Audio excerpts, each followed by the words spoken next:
So in question 19, as you can see, a student placed two magnets on a holder so that the north pole of one of the magnet and the south pole of the other magnet arranged placed on a sensitive calibrated to measure force. A student held part of a closed loop. So it's a closed loop is there. When there's a closed loop and it's a part of a closed loop, so in a closed loop, current can produce. If it is an open loop, like a wire is open, then there will be no current. So when the student move a wire quickly downward, so what will happen when the student moves the wire quickly downward? This wire does not have any supply. So there, what will happen? There will be a change in the magnetic field, or there will be a change in a magnetic flux linkage. And according to Faraday's law, whenever there is a change in magnetic flux linkage, it will induce EMF. And because it's a closed loop, so the induced EMF, there will be a current as well. And because of the current produced according to the Lenz law, this is a Faraday's law, but according to Lenz law, the EMF induced always try to oppose the change. So if we are moving the wire downward, this is the direction of the motion of the wire, it's going down. So what the current will try, like the which direction the current produce in a direction to oppose the change in magnetic field. So if we are moving it downward, the current produced in a direction to oppose. So the force on the wire will be upward. And if the wire was moving upward, if the direction of the motion of the wire was upward, then the current produced in a direction to oppose the change. So in that case, the force will be downward. But here the wire is moving downward. That's why the force is on the wire to oppose the change is upward. And according to the forces always act in pair according to Newton's third law. So if there is a force on the wire upward, what will the force on the magnet? The force on the magnet will be downward. Because Newton pair forces acting in same line, same time, but in two different objects. So there will be a downward force, so the reading on the balance will increase.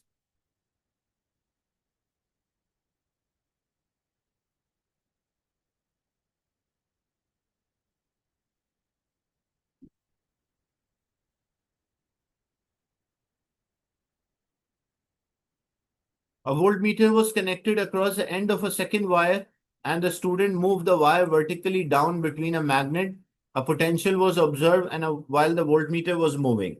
The maximum potential that could have been measured, calculate what could be the maximum. The length of each magnet is 34 millimeter and height of the magnet is 20 millimeter.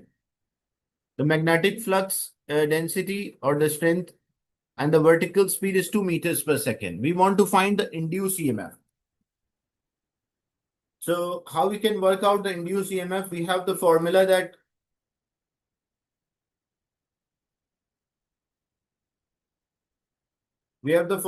the induced EMF is equals to minus N delta N phi by delta T.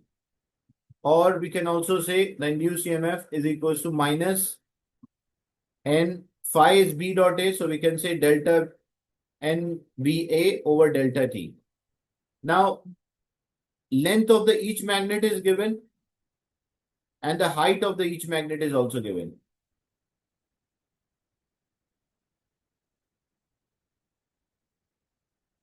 So length is 34 millimeter and the height of the each magnet is given, that is 20 millimeter. And the wire is moved downward. Like if this blue line is representing a wire, that wire is moving downward.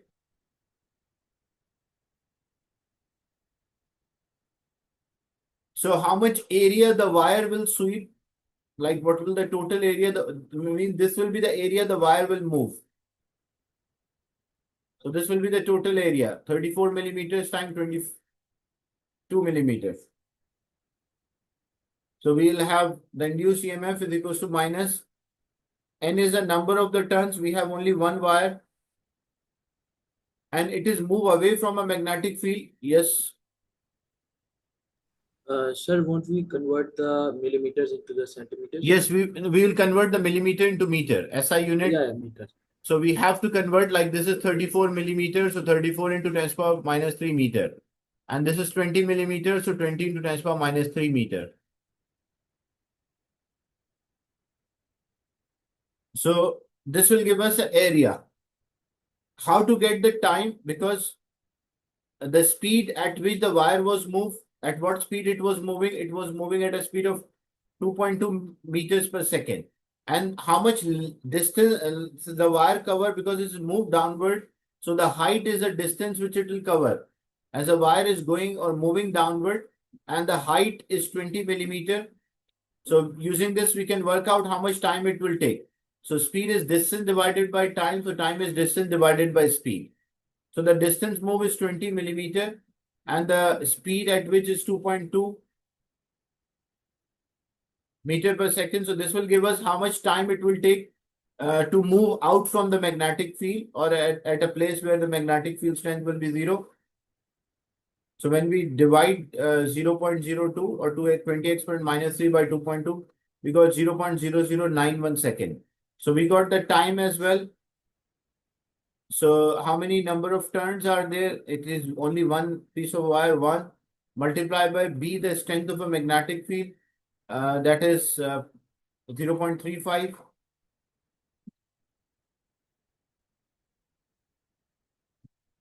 Multiplied by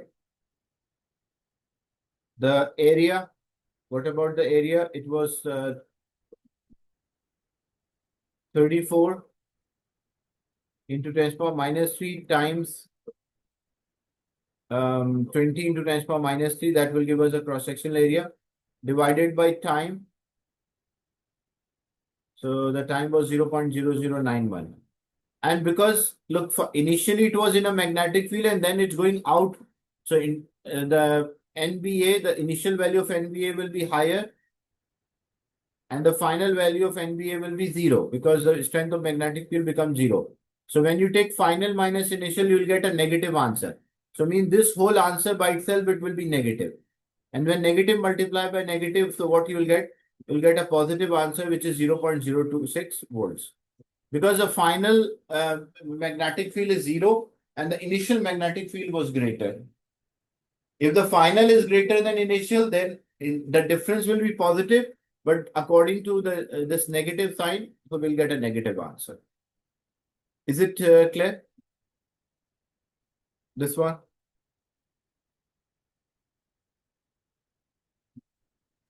Yes, sir.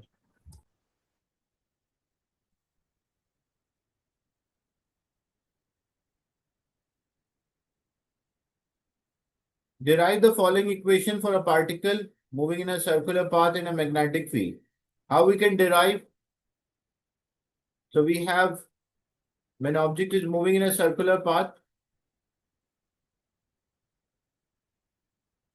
when object is moving in a circular path, the magnetic force is equals to the centripetal force. So we can say the magnetic force and the centripetal forces are same. Magnetic force is QVB and the centripetal force is mv square over r. Square cancel with b, so it means QB is equals to mv over r.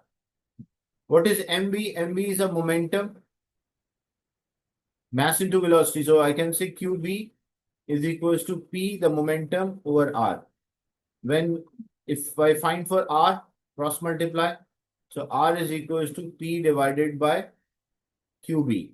Where Q is the charge, I wrote a small q, but you can also, according to question, the charge of the particle is capital Q, so I can replace this by a capital Q and we'll get the same result, that R is equals to P divided by QB. So instead of small q, you can write a capital Q there.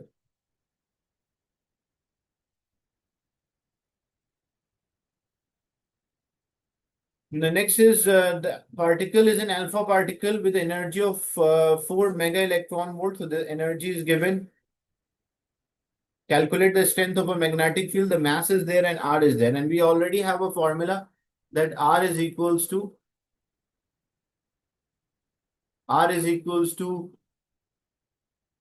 P, the momentum, divided by QB. So if I need the B, So that is equals to the momentum divided by Q into R. Q is the charge of alpha particle. What is the charge of alpha particle? Alpha particle consists of two protons and two neutrons. It's a helium nuclei. So it means, and the charge in exam, the constant will be given to you. The charge of proton is 1.6 exponent minus 19 coulomb. But because there are two protons, so what will the total charge? The total charge will be twice of this. Radius is given to us.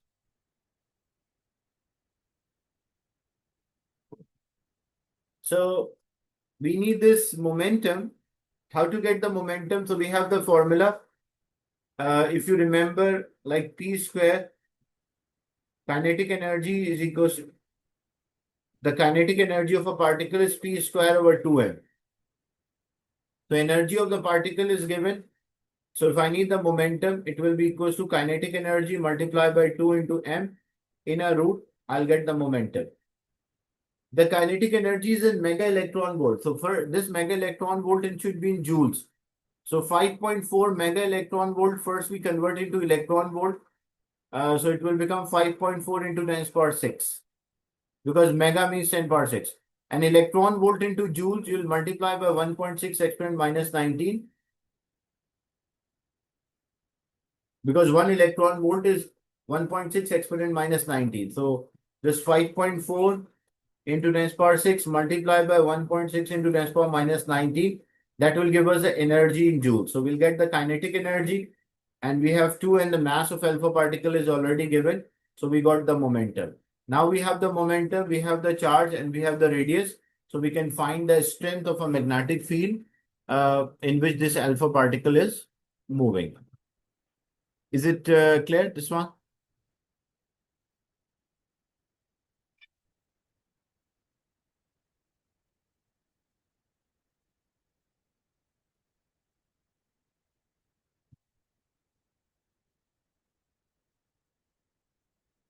So these are some questions related to topic electromagnetic effect or electromagnetism.